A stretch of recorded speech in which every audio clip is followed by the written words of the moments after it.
In the previous track day videos, you saw cars which were fun and enjoyable, but the cars which are standing behind me are just something else. We are just going to end with a bang.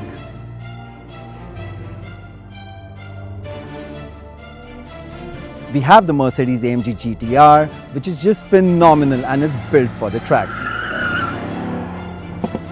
Then we have the Audi R8, which has a sweet sounding V10 engine under its hood.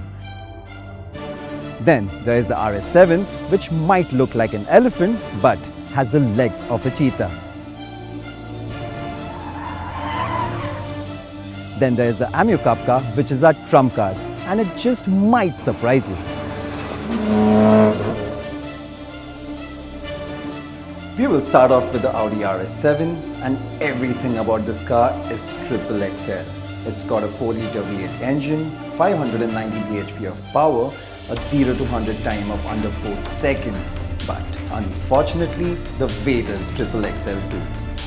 Despite the fancy air suspension, massive brakes and 21-inch rims, it just can't mask the weight issues when you're pushing the car really hard. RS7, whoa, the kind of power that it has, brilliant. Really good, fun car to drive, and I would say it makes a very good everyday sports performance car. It's just a little too heavy for the track, and under braking is where it suffers. Thanks to the fantastic engine and loads of grip, the Audi RS7 posted a good lap time. But as a track day car, it just feels too heavy and you really have to hustle your way around this beast. Next up is yet another 4-door car, but it has only one seat. Based on the everyday sedan, the Volkswagen Motorsport Ameo race car just has the body shell in common.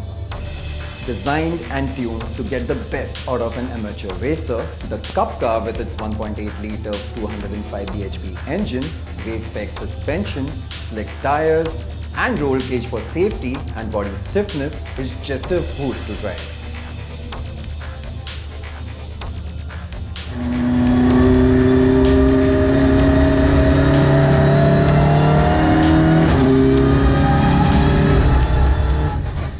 The Ameo Cup car, what can I say? I think for a beginner's car, it is just absolutely outstanding.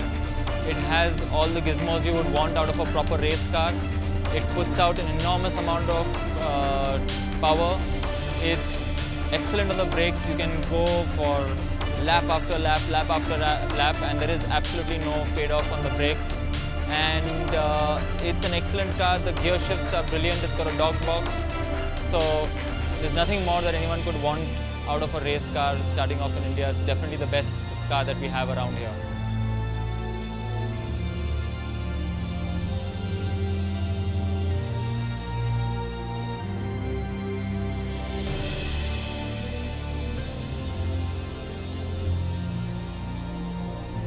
Moving on, the Mercedes AMG GTR is as hardcore as the Ameo Cup car, but with a number plate, a lot more power and a thunderous engine soundtrack.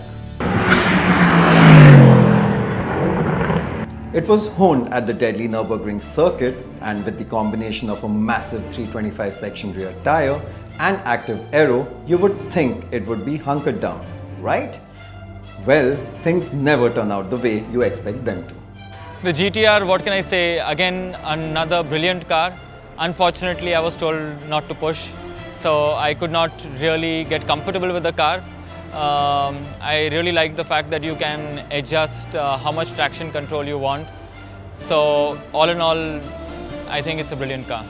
The fact that we had to save tyres and not make more than one hot lap, the GTR didn't set a blistering lap time. The GTR is a car that you need time with, but when you get it right, the feeling of nirvana is unparalleled. In today's world of turbocharging and hybridization, the last car at this year's CarWale track day comes as a relief. Hail the Audi R8, a car thanks to its stonking 5.2-litre V10 naturally aspirated lump, feels as analog as they come.